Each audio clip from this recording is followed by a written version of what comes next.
En 1315, un ejército de Gran Bretaña invade Irlanda. Compuesto de 6.000 aguerridos veteranos, era una de las fuerzas extranjeras más poderosas que habían puesto nunca un pie en el país. Pero no era un ejército inglés. Sus recios soldados, envueltos en cota de malla, eran escoceses, mercenarios y combatientes de las tierras altas y las islas occidentales. Su comandante era Eduardo de Bruce, hermano de Roberto de Bruce, rey de los escoceses. ¡Presenten armas! Tenían un solo objetivo: echar a los ingleses y poner a Eduardo de Bruce en el trono de Irlanda.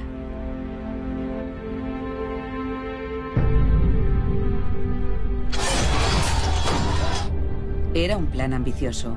En más de un centenar de años, nadie había conseguido liberar a Irlanda del yugo inglés.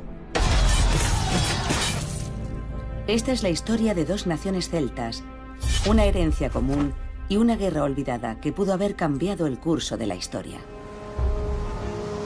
Al poco de su llegada, Eduardo de Bruce se había proclamado rey supremo de Irlanda.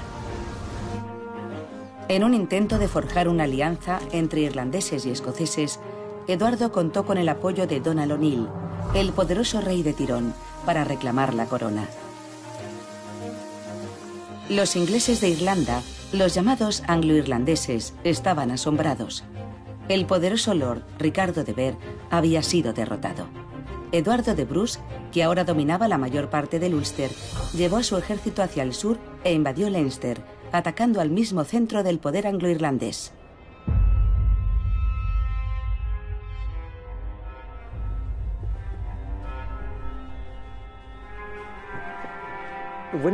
El invierno de 1315-1316, los escoceses están en una posición que les permite arrasar todo lo que encuentran a su paso. No los pueden parar, no han sufrido ningún revés importante.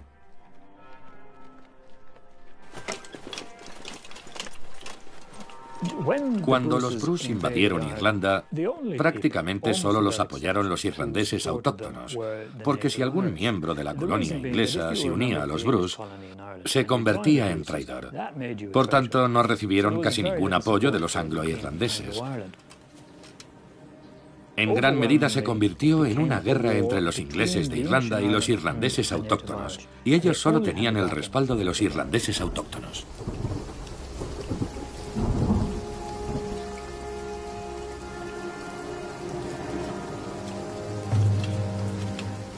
Los escoceses sabían que el triunfo total en Irlanda no estaba asegurado ni mucho menos. A no tardar, tendrían que enfrentarse a un terrible enemigo que no podía ser derrotado en la batalla. Los cielos desataron su ira, como si el espíritu de nuestro enemigo abatido hubiese implorado a los poderes ultraterrenales que derramasen su carga sobre nuestras indefensas cabezas. En mayo de 1315, cuando los escoceses llegaron a Irlanda, llovía intensamente. Durante el verano, el país había sufrido las peores condiciones meteorológicas registradas en Europa desde hacía varias generaciones. Cuando llegó el momento de reunir lo que quedaba de cosecha, se impuso la cruda realidad. No habría suficiente alimento para el invierno. Comenzaba la gran hambruna en Europa, una de las peores catástrofes naturales del continente. En los primeros años del siglo XIV, Europa sufre una sucesión de malas cosechas que culminan en la Gran Hambruna de 1315 a 1317. En general, en Irlanda la vida era bastante difícil. Para cuando Eduardo de Bruce llegó allí en 1315, seguramente la población ya estaba muy debilitada. Era un país pobre, la gente, me imagino, sufría en cualquier caso las injusticias de la guerra, estuviera en el lado gaélico o en el lado anglo-irlandés. Eduardo de Bruce se presenta en un país donde la población no está precisamente en las mejores condiciones, y pronto las cosas se pondrían muy difíciles hasta 1317.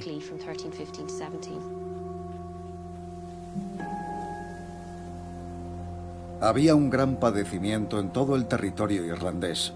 Muertes por doquier, hambruna y múltiples enfermedades extrañas, asesinatos, así como tormentas insoportables. Varios de los anales irlandeses de la época y posteriores culpan de la hambruna a la presencia misma del ejército de los Bruce, considerando que, de algún modo, había causado la situación o la había empeorado. También critican a las fuerzas inglesas por sumarse a ellos. Por tanto, la impresión era que, en la práctica, estaban del mismo lado. Los 4 jinetes del apocalipsis. Aquí tenemos a 2, la guerra y el hambre, y al mismo tiempo.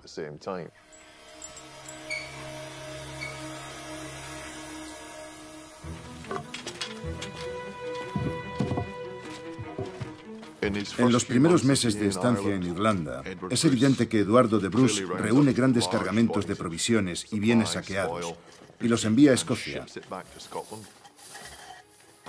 Y es posible que ese aprovisionamiento fuera el principal motivo de haberse presentado allí. Pero ya en 1316-1317, después de 2 cosechas malogradas, entrando en su tercer invierno malo y con un ganado cada vez más escaso, la población empezaría a desplazarse en busca de alimento. En realidad es una parte importante de la guerra misma.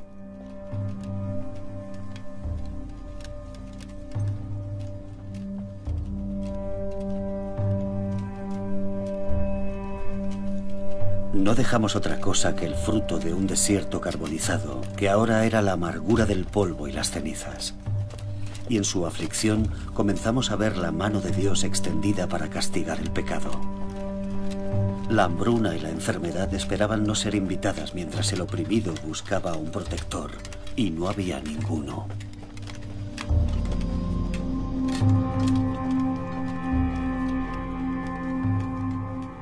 La gente en la Edad Media sabía en cierto modo cuál era su sitio.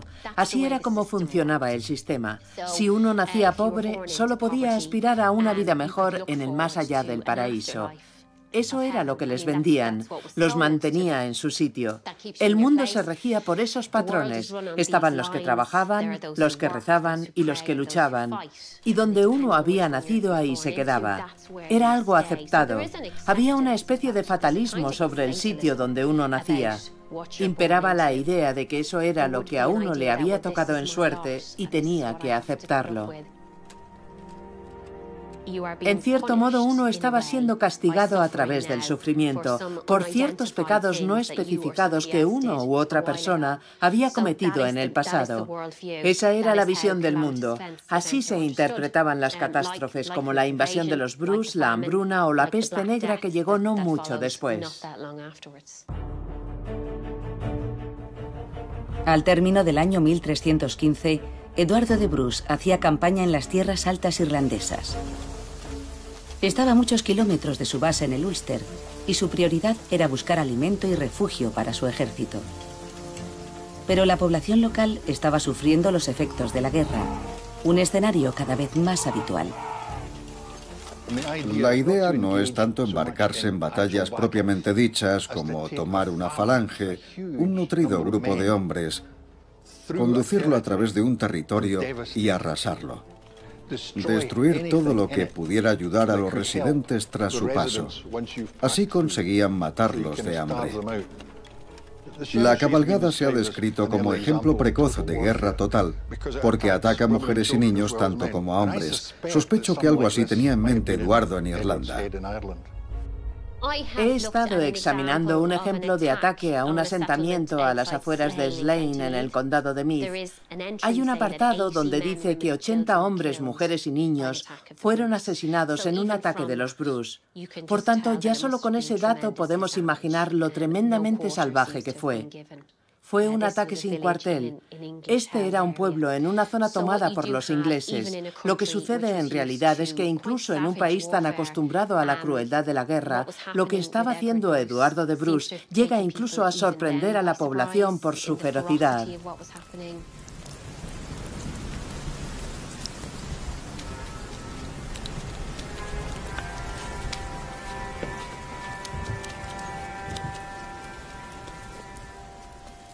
Seguramente fue la peor época para nacer de la Edad Media. La primera mitad del siglo XIV se asemeja al infierno.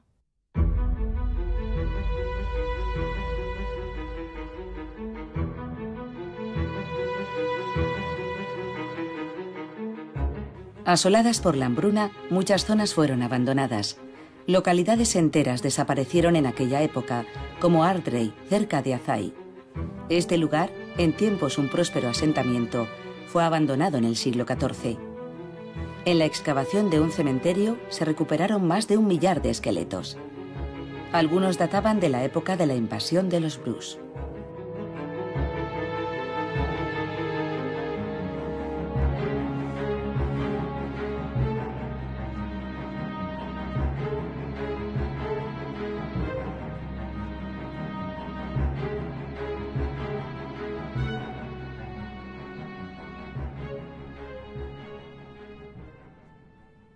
Aparecieron los cuerpos de más de 1.200 personas, la población total de una ciudad medieval.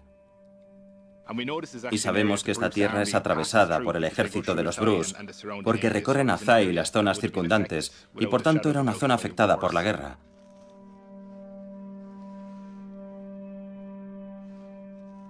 Cuando te paras a pensar cómo eran las cosas para la gente hace cientos de años, cuando miras esos restos, estás mirando directamente el rostro de alguien que vivió durante la invasión de los Bruce. Los tipos de lesiones que presentan son inimaginables en nuestra época. Llevaban una vida tan dura que resulta absolutamente increíble. Estos restos son como un relato de la vida de la época. Aquí tenemos a un individuo de sexo masculino que tendría entre 35 y 45 años en el momento de la muerte. Vemos indicios de violencia interpersonal en la presencia de un traumatismo causado con un objeto afilado en el cráneo, como vemos aquí en el hueso frontal. Penetra por una zona con los bordes afilados, lo que indica que pudo ser una espada, y llega hasta un punto situado justo encima del ojo que estuvo a punto de perder. Aquí tenemos el hueso frontal con las órbitas de los ojos aquí y aquí, y esto de aquí es el oído. Este varón debía de estar frente a su agresor y recibió un ataque diestro, probablemente con una espada, que le asestaron así. Este traumatismo por objeto afilado seguramente le dejó el cráneo al descubierto. Y tuvo una suerte increíble porque sobrevivió. Además de ese corte con la espada, vemos un traumatismo por objeto contundente en la parte superior. Ya fuera al mismo tiempo, o en 2 ocasiones distintas, fue atacado con 2 tipos de arma, un traumatismo por objeto afilado y un traumatismo por objeto contundente. La clase de instrumentos que en la época medieval podía causar este tipo de lesiones eran las mazas o armas parecidas. Tenemos varios del mismo cementerio en los que es evidente que levantaron los brazos para cubrirse el rostro y protegerse. Estos restos son el relato humano de lo que sucedió en aquella época. Este hombre estuvo entre las personas que pasaron por ello.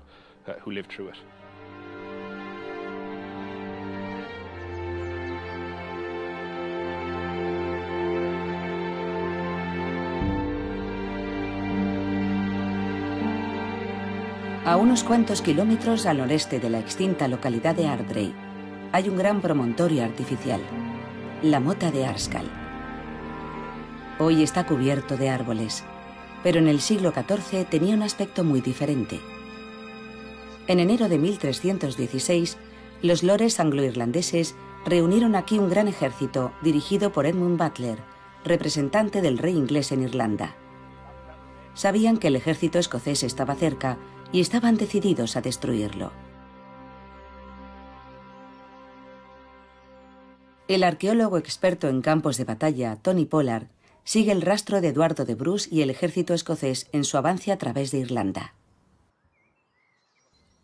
No se puede negar que esto es realmente impresionante. Desde luego que sí. Venimos buscando campos de batalla todo el camino, y en todos los lugares que hemos estado hemos visto motas, todas mucho más pequeñas. Lo que tenemos aquí es un lugar de asentamiento muy importante. Lo que vemos es un gran montículo que en sus orígenes tendría una empalizada de troncos en la cima, y en su interior albergaría una pequeña guarnición. Pero lo que vemos hoy es solo una pequeña parte de lo que hubo. Acompañando esta mota habría un importante asentamiento. Cuando los anglonormandos llegaron a Irlanda, construyeron estas motas para dominar el paisaje. Por eso siempre se encuentran junto a rutas de paso, terrestres o fluviales. Aquí estamos junto al camino por el que marchó el ejército de Bruce. El ejército de Bruce es el mayor ejército que ha desembarcado en el país. El mayor ejército que se verá en Irlanda en cientos de años. Un ejército así debe actuar en las rutas principales, avanzar hacia los centros de poder. Y eso era Arscall.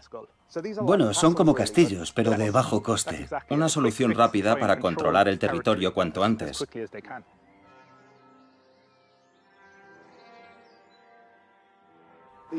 Al parecer, los anglo-irlandeses tenían aquí un ejército bastante grande. Seguramente tenían posibilidades de aplastar a los escoceses, que estaban en una situación económica bastante precaria. Pero, ¿desperdiciaron esa oportunidad? Totalmente. Superaban con creces en número a los escoceses y tendrían que haber ganado. Los escoceses afirman que unos 50.000 ingleses se abalanzaron sobre ellos, que solo contaban con unos 10.000 hombres, y que vencieron con las tácticas que se usaron en Bannockburn. En los relatos de la otra parte, los anglo-irlandeses lo que dicen es que los escoceses no tenían nada que hacer en esta batalla, pero que hubo cierto desacuerdo entre ellos y que después de matar a unos 70 escoceses de nada, ellos perdieron a 5 hombres. Luego tuvieron ese desencuentro y se marcharon del campo. Se mire como se mire, las cosas no pintan bien para los anglo-irlandeses. O bien son derrotados por los escoceses por la fuerza de las armas, o bien no consiguen ponerse de acuerdo entre ellos, tienen una bronca y se marchan. Ante las pruebas disponibles, seguramente los escoceses vencieron militarmente en el campo de batalla. Pero a los escoceses se les permite combatir otro día. Combatir según sus términos un día más, y la guerra y la desgracia continúa para todos.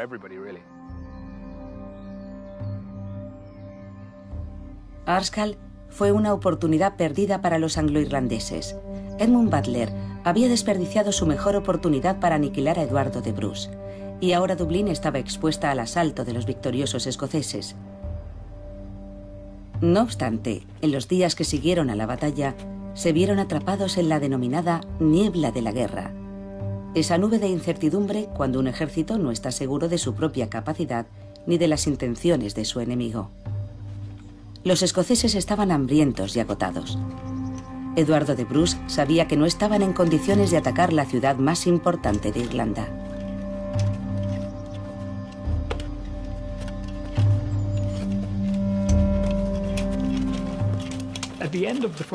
Al término de la primera temporada de campaña, por así decirlo, la opinión contemporánea era que Bruce iba ganando, que llevaba ventaja y que en ese momento tuvo una oportunidad para consolidar su posición y avanzar en su causa. El problema que se le presentaba, imagino, era que esa primera temporada en Irlanda coincidió con los primeros años de hambruna. Todavía no se daban las condiciones necesarias para acometer algo tan complejo. Creo que el propio Eduardo de Bruce, después de pasar los primeros meses en Irlanda, debió de empezar a pensar que igual no era tan fácil como había previsto en un principio.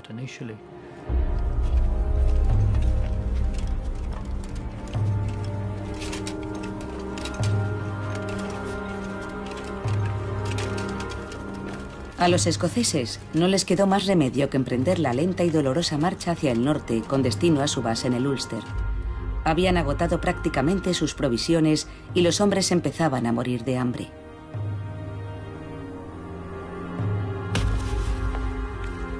La situación durante la invasión de Bruce fue realmente extrema.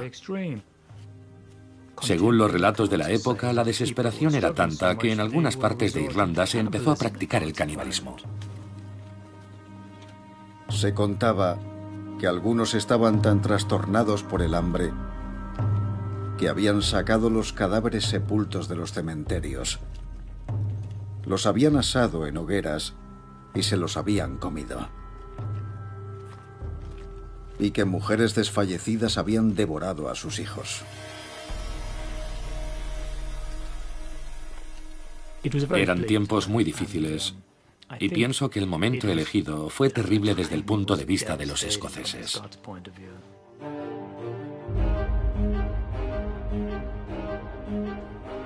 El debilitado ejército escocés volvió hecho trizas al Ulster. Ni siquiera allí estaban a salvo los escoceses, ya que el castillo de Carrickfergus, su bastión principal en el norte, seguía resistiéndose. Eduardo de Bruce confió en un arma de guerra probada y fiable: matar de hambre por asedio.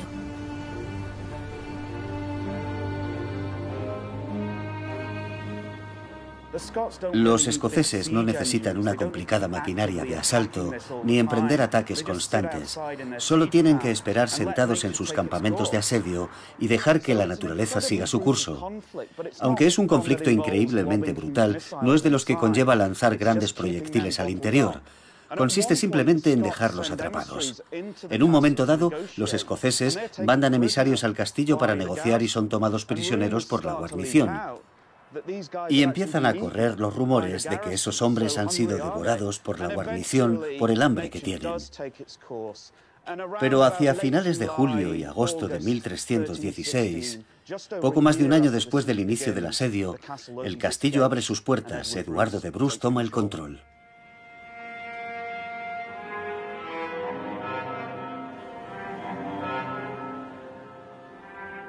Este triunfo no podía ocultar el hecho de que Eduardo de Bruce estaba todavía muy lejos de ser reconocido en toda la isla como rey supremo. Felim O'Connor, rey de Connacht, decidió entonces aunar fuerzas con Bruce y atacó los asentamientos ingleses de toda la provincia occidental. Pero fue derrotado y muerto en la batalla de Athenry. Otros jefes gaélicos mostraron escaso o nulo interés por unirse a los escoceses. Irlanda en la Edad Media, a diferencia de Escocia, tenía una sociedad muy polarizada. Por una parte estaban los irlandeses autóctonos y por otra estaban los ingleses de Irlanda. Así que probablemente era ingenuo pensar que conseguirían superar esas divisiones internas en aras de una causa nacional de algún tipo. Pero Bruce aún contaba con el apoyo de un temible líder gaélico, Donald O'Neill de Tyrone. El ejército de O'Neill constituía el mayor apoyo irlandés a la campaña escocesa. En lugar de luchar contra los ingleses, nos enfrentamos entre nosotros. Por tanto, nos merecemos las miserias que nos afligen.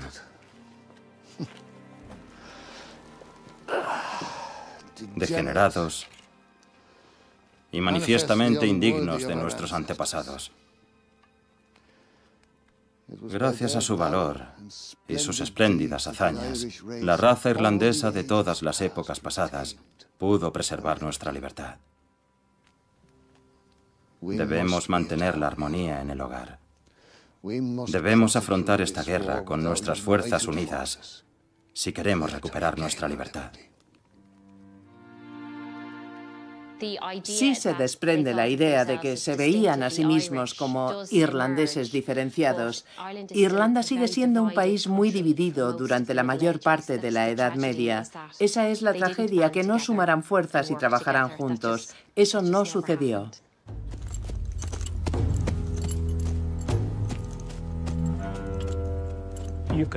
Se puede argumentar que estos líderes irlandeses deberían haber dejado aparte sus diferencias en aras de esta causa nacional. Pero era pedirle a alguien que se arriesgara a perder todo lo que tenía en el mundo por una causa superior. Y eso era mucho pedir. Cada uno de estos jefes irlandeses presidía una rama familiar y era alguien que intentaba aferrarse a sus tierras, porque, en definitiva, todo era por la tierra.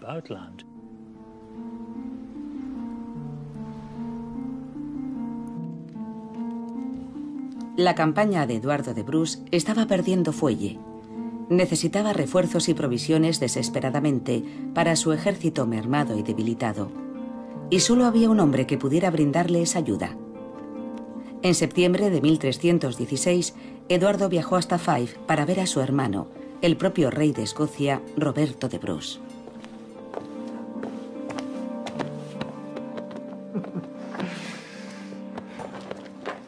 Los irlandeses están impresionados.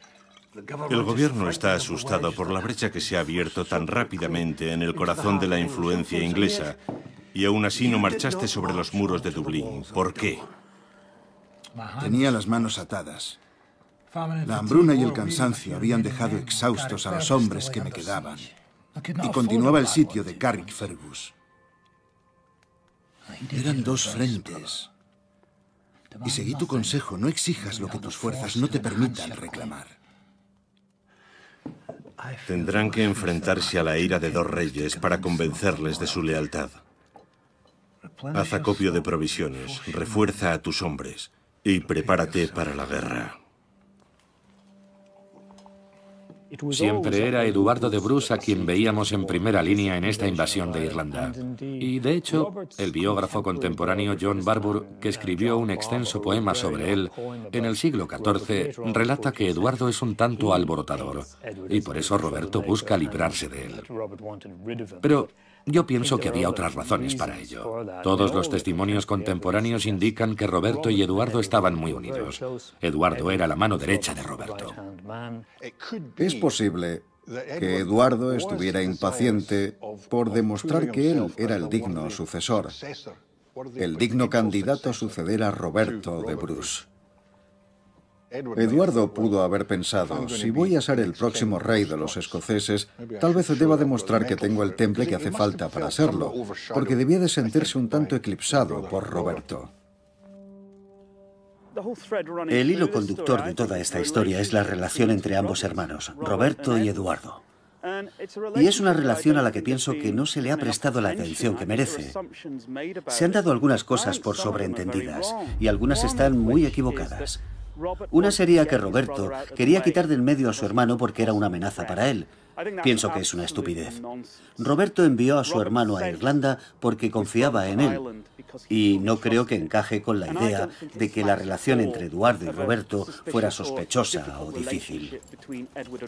Toda la familia Bruce había sido prácticamente aniquilada. Todos los demás hermanos están muertos. Solo quedan ellos dos y pienso que existe un vínculo muy estrecho entre ellos.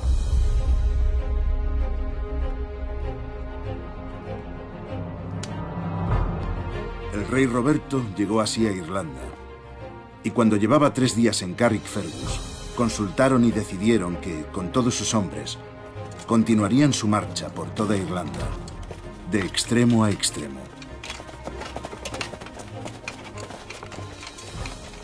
Para mí es muy interesante que una quinta parte del poema de John Barbour esté dedicado a la expedición irlandesa, ya que parece indicar que para sus contemporáneos fue muy importante, un verdadero hito, mucho más trascendental de lo que ha considerado la mayoría de los historiadores escoceses desde entonces. Cuando Roberto de Bruce vino a Irlanda, el ejército se puso en marcha y claramente iba hacia Dublín. Dublín era el centro de todo. Era la sede del gobierno y, si uno aspiraba a derribar al gobierno inglés en Irlanda, debía tomar el control de Dublín. Llegaron incluso hasta Castleknock y allí observaron la ciudad estudiando la posibilidad de asaltarla al día siguiente. Pero los habitantes de Dublín se refugiaron tras sus muros tras incendiar los barrios que dejaban atrás, para que los escoceses no pudieran usarlos al intentar tomar la ciudad. Los habitantes de Dublín derriban sus propios muros, se retiran a los bastiones mismos del centro de la ciudad y el gobernador huye de Dublín hacia Cork. La ciudad está abierta de par en par. Es difícil imaginar qué otra cosa que no fuera la toma de Dublín habría podido inclinar la balanza en Irlanda. Tardan más de un año en tomar Carrickfergus y aunque termina cayendo, no cambia mucho las cosas. El problema al que se enfrentaba Roberto de Bruce era que estaba obligado a actuar con presteza y contundencia. No podía pasarse un año acechando en el exterior de Dublín para conseguir que se rindieran. Creo que analizaron la situación y se dieron cuenta de que o llevaban a cabo un asedio prolongado o renunciaban al objetivo y continuaban su marcha. Dejando atrás Dublín, los escoceses marcharon hacia el oeste, a Leixlip, donde pasaron 4 días entregados al pillaje y los incendios. Más al sur, los monjes franciscanos de Castledermot no tenían motivos para alegrarse de la cercanía de Roberto de Bruce. 2 años antes, su hermano había destruido su monasterio en Dundalk.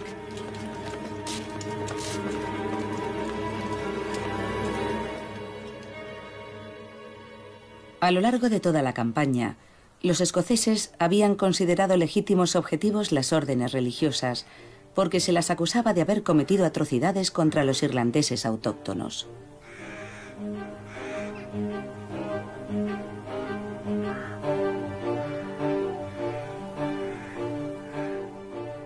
Entonces, estos lugares no se abandonan a su suerte, están implicados en el conflicto. Así es. Estos lugares no reciben protección de ninguna clase, de ninguno de los bandos. Son un blanco fácil. No hay una razón objetiva para elegir un monasterio, convento o abadía en particular. Pero cuando lo hacen, desatan la ira de los Bruce en todo el lugar. Solo demuestra con qué seriedad se tomaban los escoceses este lugar y esta operación. Realmente no dejaron piedra sobre piedra, ¿no? En efecto. En la reconvención de Donald O'Neill de 1317, por ejemplo, se acusaba directamente a los monjes de Avilara de dar caza a los irlandeses. ¿Los monjes? Los monjes saliendo a cazar irlandeses, porque lo que él quiere decir es, este es el caos que Eduardo II ha desatado en Irlanda. Por eso, queremos que venga Eduardo de Bruce y nos salve.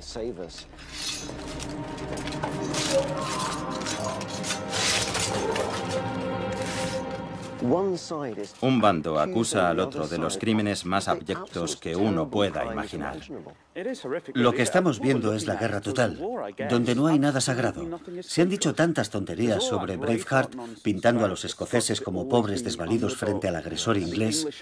Pero si uno retrocede y mira con objetividad, los escoceses son capaces de combinarlo de mala manera con lo mejor de ellos, o mejor dicho, con lo peor.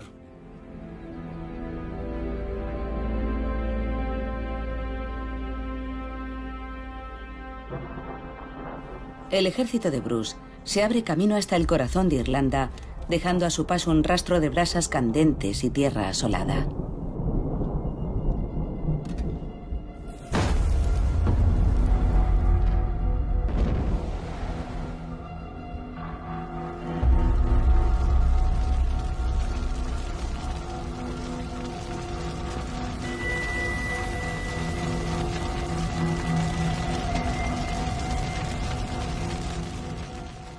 Era una práctica militar escocesa privar al enemigo de recursos y provisiones alimentarias. La única pega era que con esta técnica también privaba a su propio ejército de abastecimientos. Si habláramos de opinión pública en el siglo XIV, esta habría empezado a torcerse un poco contra los escoceses. Algunas personas dirían, ¿por qué son tan malos los ingleses? En una fuente se dice exactamente, nuestros antiguos visitantes son mucho mejores que estos nuevos extranjeros que han venido a causar tanto daño.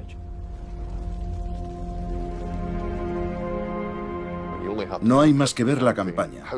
Parece que no tiene una finalidad, yendo y viniendo, pasando primero junto a Dublín hacia el sur, cruzando después en dirección a Limerick, y luego vuelta a cruzar y a subir. ¿Buscarían comida desesperadamente? La broma por la que casi mueren de hambre y llegan a comerse sus caballos. ¿Cómo se explica? Marchan de un sitio a otro intentando agitar a la población para que se sume a su bando. Y lo más al sur que llegan es cuando tienen Limerick al alcance de la vista. Intentan que los O'Brien se sumen a ellos. El problema con los O'Brien, igual que con los O'Connor y otras muchas dinastías, era que existían dos ramas enfrentadas. Una quería sumarse a los escoceses y la otra permanecer al lado del gobierno inglés. La unidad que esperaban encontrar era desconocida en Irlanda a principios del siglo XIV.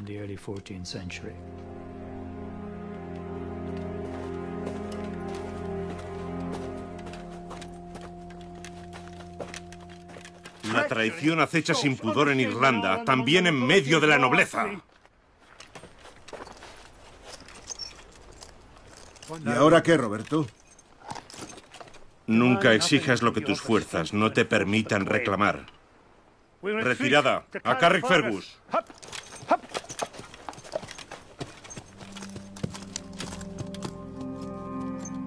No era la única mala noticia para los escoceses. Un ejército de refuerzos ingleses había desembarcado en Youghal y se dirigía hacia el norte.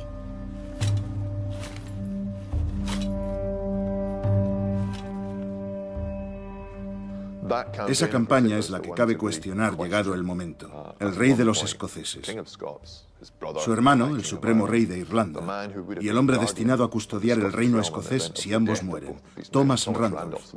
Es decir, los tres grandes dirigentes de Escocia están muy cerca de morir de hambre, de que les den caza y los asesinen, en un momento en el que Roberto de Bruce solo cuenta con su nieto para seguirle. ¿Por qué piensan que merece la pena? La última retirada de los escoceses fue con carácter definitivo.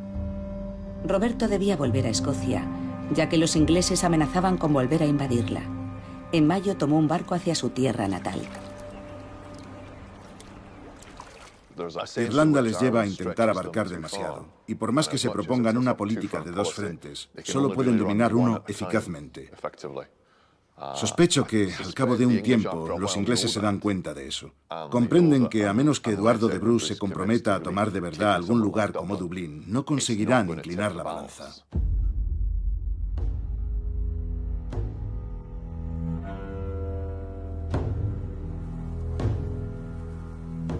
No existe prácticamente información sobre la evolución de la guerra a lo largo de más de un año tras la marcha de Roberto.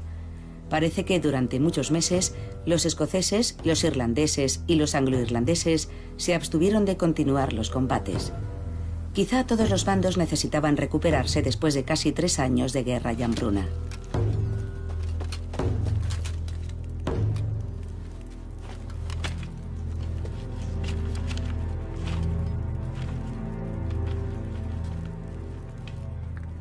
Todo el que invada o altere la paz de Inglaterra será excomulgado.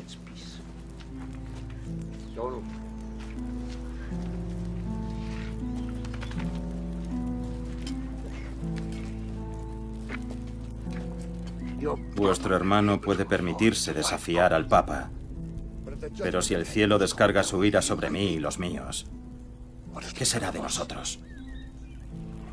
Nos dirigiremos al Papa en persona. A través de los cardenales le convenceremos de que Irlanda es una causa justa.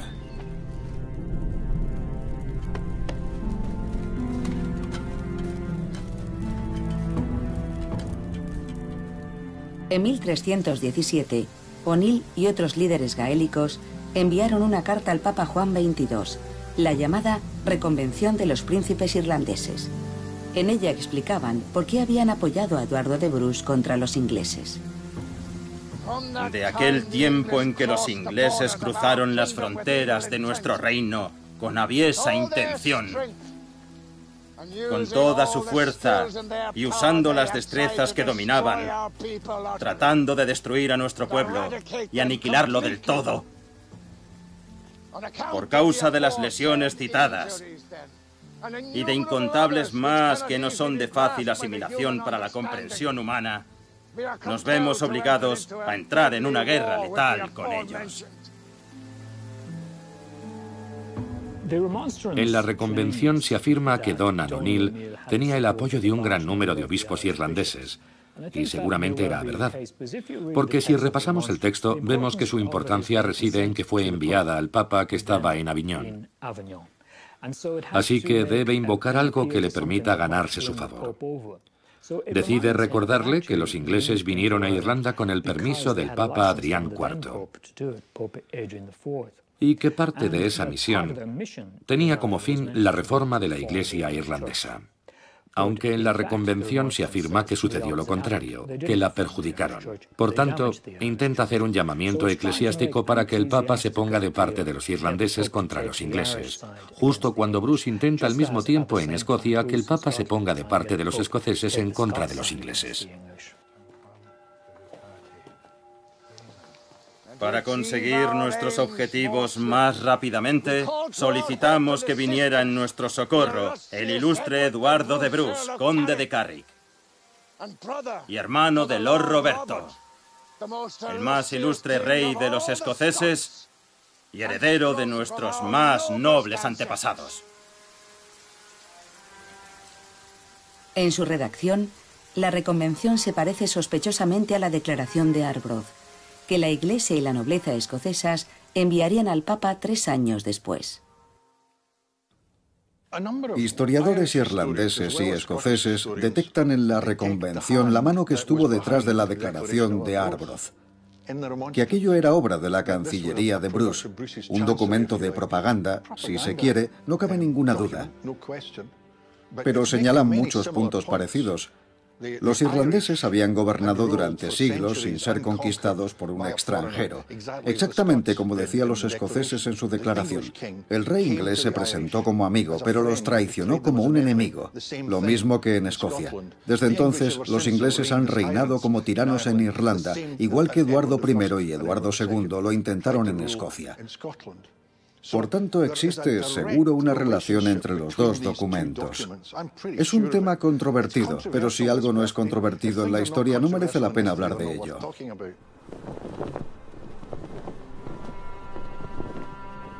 A decir verdad, si estamos luchando, no es por riquezas, ni por honor, ni por la gloria, sino por la libertad nada más, que ningún hombre honesto entregará, si no es con su propia vida.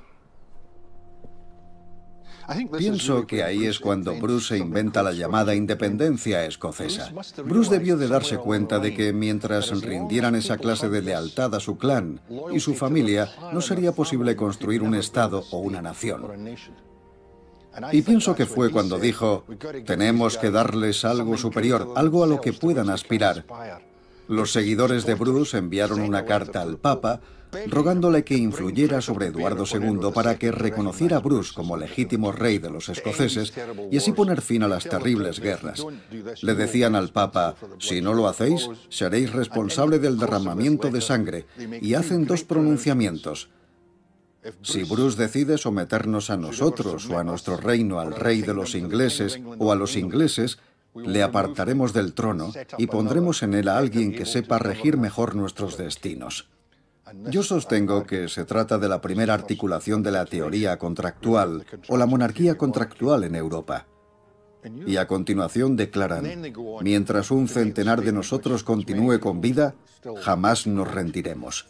Si estamos luchando no es por riquezas, ni por honor, ni por alcanzar la gloria, sino por la libertad nada más, que ninguna persona honesta perderá salvo con su propia vida. ¿Quién podría rebatirlo?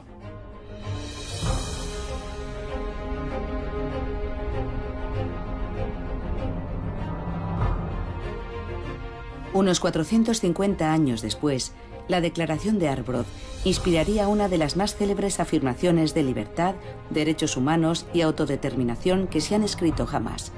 La Declaración de Independencia de los Estados Unidos de América. Este documento pudo haberse originado en una guerra olvidada, librada unos siglos atrás en Irlanda y Escocia. Una guerra que en 1317 aún no había llegado a su conclusión. A Eduardo de Bruce se le acababa el tiempo. 2 ocasiones habían tenido de tomar Dublín él y su ejército, y ambas las habían desperdiciado. Los reyes irlandeses que les apoyaban fuera del Ulster habían sido vencidos en el campo de batalla. A pesar de los contratiempos, Eduardo tenía razones para esperar que las cosas mejoraran. En 1318, por primera vez después de varios años, hubo una buena cosecha. Por fin pudo aprovisionar debidamente a sus hombres. Y llegó noticia de Escocia, tropas de refuerzo que venían de camino. Así, en el otoño de 1318, Eduardo tomó la decisión de sacar a su ejército del Ulster rumbo al sur.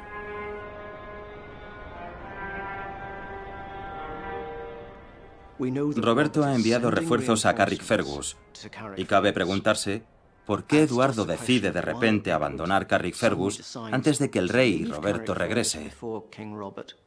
Tal vez tuviera que ver con una repetición de los hechos de 1317, cuando Eduardo conduce a la vanguardia hacia el sur y el ejército principal de Roberto le sigue. Es posible que fuera alguna iniciativa para tomar Dublín.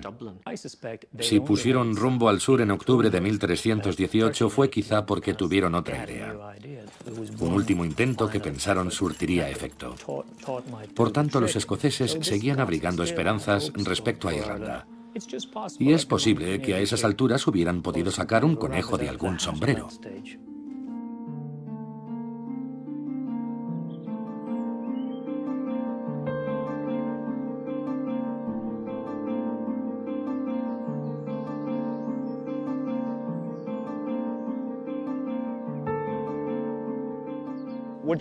Estamos justo al sur del Paso de Mori, una de las vías más importantes para acceder al sur desde el norte. Estamos en la colina de Fogart, justo a la entrada del paso, por lo que es un punto muy estratégico y todavía hoy muy importante. De hecho, en la época de las revueltas, esto era un foco conflictivo. Así que tiene todo el sentido que Eduardo viniera hasta aquí. Pero fuera por la razón que fuera, los anglo-irlandeses han sumado fuerzas y tienen a un gran ejército esperándole. Eduardo de Bruce debe tomar una decisión y, según cuenta Barbour, convoca a sus aliados irlandeses y todos vienen a decirle: no seas insensato. Ellos son muchos más. Nosotros solo contamos con 2000 hombres.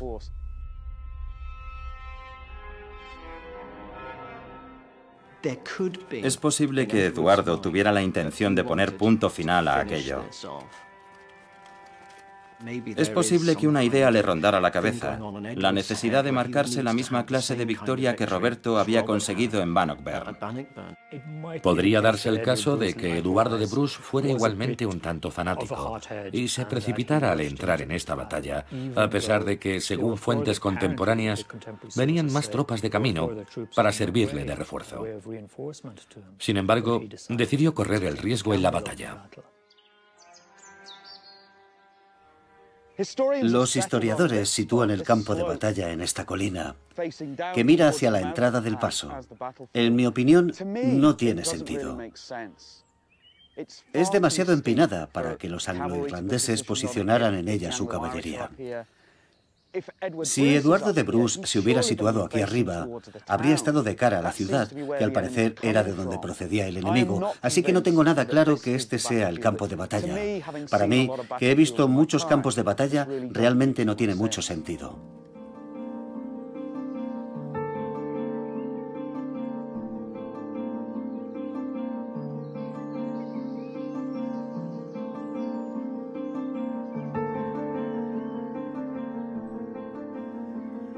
Siempre que he estado en un lugar de trascendencia histórica, me he encontrado con uno de estos. Es como una señal que dijera: aquí hubo una batalla. Y es la mota, una clase de fortificación anglo-irlandesa. Los normandos sobresalían en su construcción. Es un montículo de tierra que te permite tener una posición de ventaja. Y esta, en lo alto de la colina de Fogart, era la posición ideal para Eduardo de Bruce, desde donde podía ver todo lo que sucedía alrededor. Es el lugar ideal para plantearse dónde se libró esta batalla.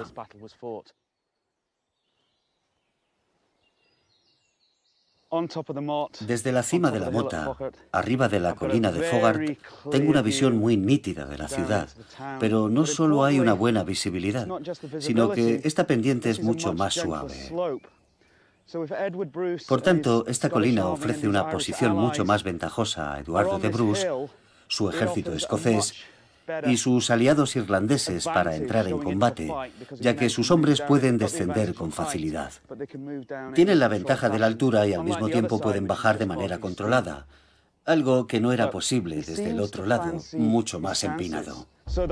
Parece tener fe en sus posibilidades.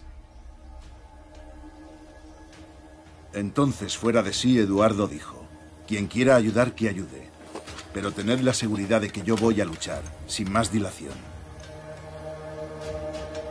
Nadie podrá decir que fuerzas superiores en número me han hecho huir.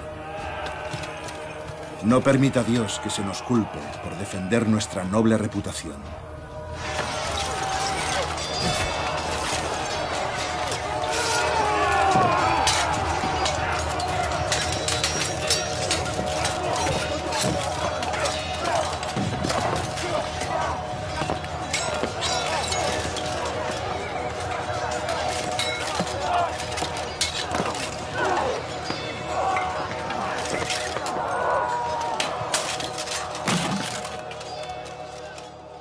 terminó siendo un Bannockburn anglo-normando, porque infligieron una derrota aplastante a los escoceses, y ese es el final del sueño en aquella ladera de Dundalk.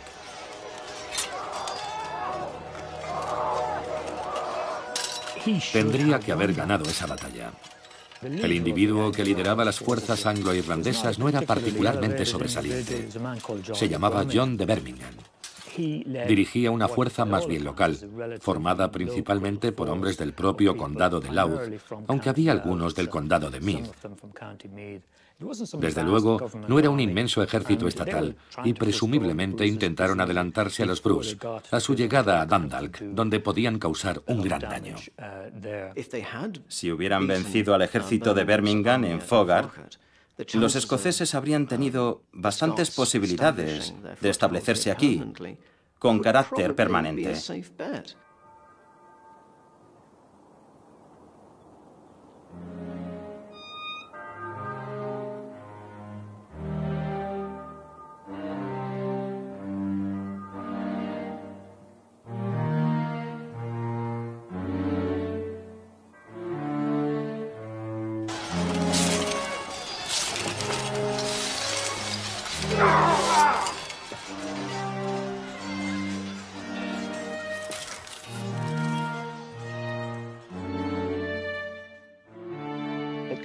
Les fue francamente mal, tanto que Eduardo de Bruce resultó muerto en la batalla.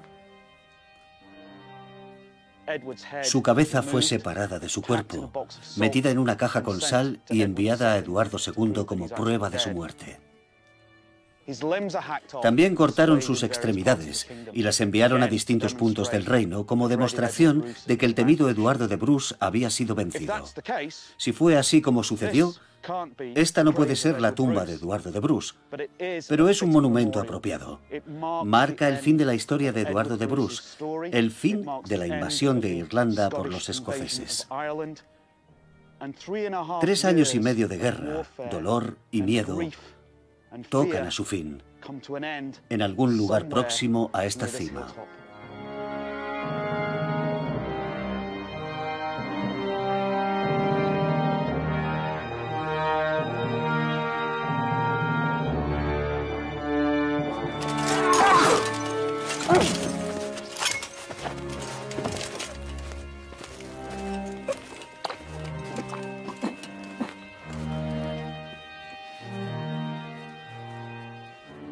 Aquí nos encontramos en peligro para alcanzar honor o muerte. Estamos demasiado lejos de casa para huir. Que cada uno se haga fuerte el ánimo para seguir.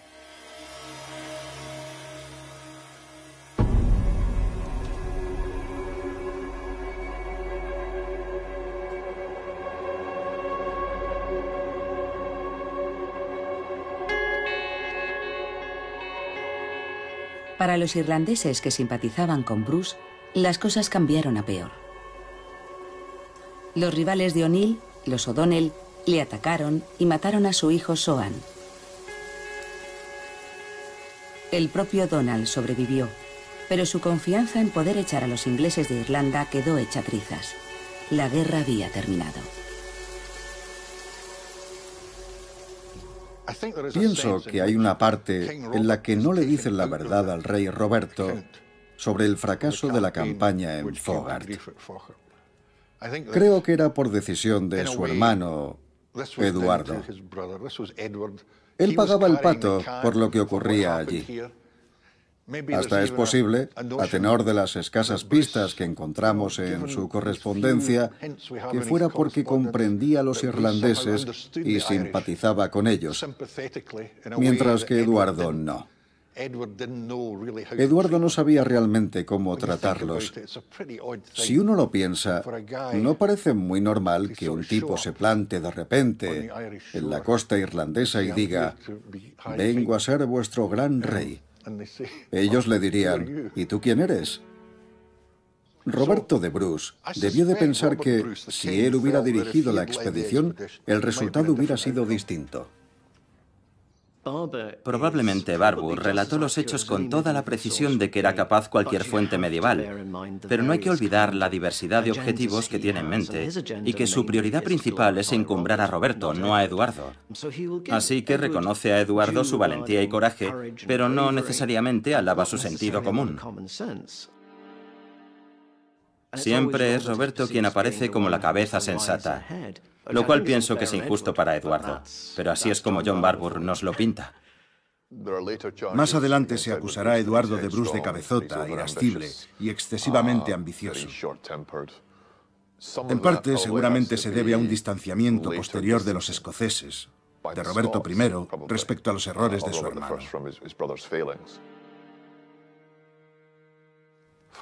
Para Roberto, pienso que seguramente no hizo sino confirmar las dificultades de Irlanda, dificultades insalvables. Creo que le preocupa más lo que significa para Escocia, porque la muerte de su hermano, según dejan bastante claro los testimonios, desata una grave crisis en Escocia. Los enemigos de Bruce ven que ahora solo tiene a su nieto, un niño de corta edad, como presunto heredero. Aún no ha tenido descendientes de su esposa la reina, Isabel de Bel, y la dinastía de los Bruce peligra de verdad.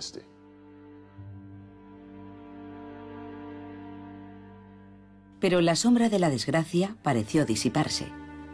En 1324, la esposa de Roberto dio a luz un hijo y heredero, David. Y en 1328, los ingleses reconocieron finalmente el derecho de Roberto a gobernar Escocia. Hasta hoy, es recordado como el mejor monarca que ha ocupado jamás el trono escocés.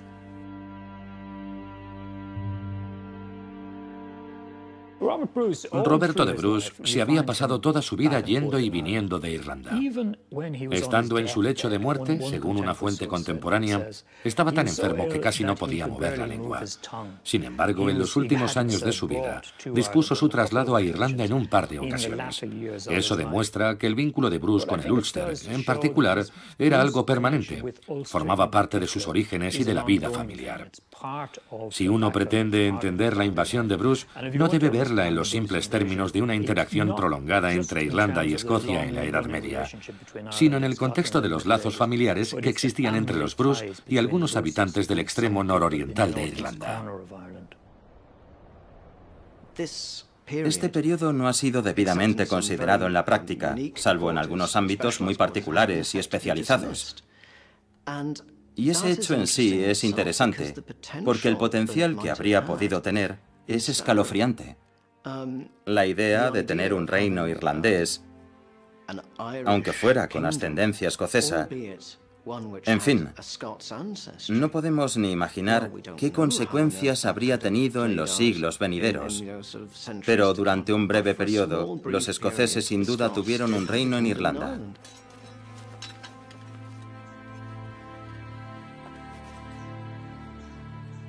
Durante más de 3 años, Eduardo de Bruce fue el regente autoproclamado de ese reino, pero nunca logró inspirar y conducir a los irlandeses como Roberto a los escoceses.